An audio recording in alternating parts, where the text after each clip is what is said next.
Sa lahat ng Phantom Crew, sa lahat ng HHRB, tsaka sa lahat ng mga tagapakinig namin.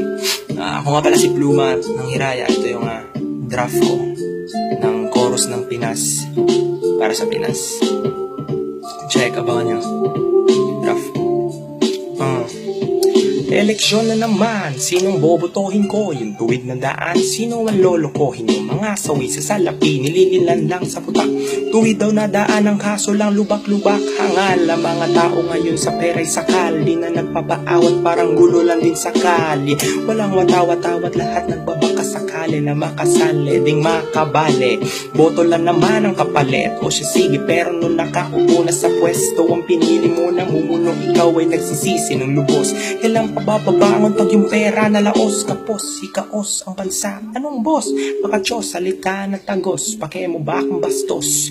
Huwag kang adyang mababaw. Bibig lang yung tanga. Tignan mo nga muna yung Davao. Yeah, Pilipinas ano ba? Sino bang may kasalanan? Gobyerno ba o mismong mamamayan ng ating bayan? Kinamayan lang sa daanan, agad mong pinaniwalaan. Nasa palad mo, kaligtasan ng iyong kapalaran. Pilipinas ano ba? Pilipinas ano ba? Sino bang may kasalanan?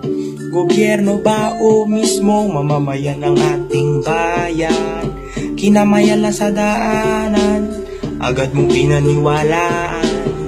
Nasa palad mo, kaligtasan ng iyong kapalaran. Maanghang magsalita, ikay agad na dismayado. Sila'y binabalaan, baka sakaling magbago. Ba't ano kung gusto mo? Bansang laganap ng droga, samot-sari na krimen at walang katapos ang trauma. Para sa mga pamilya na nabiktima, dapat disiplinahin ang mga kriminal. Pag di pa nadala ko siya, sige hala, ibigti na. Binabangungot na Pinas, dapat gisingin na.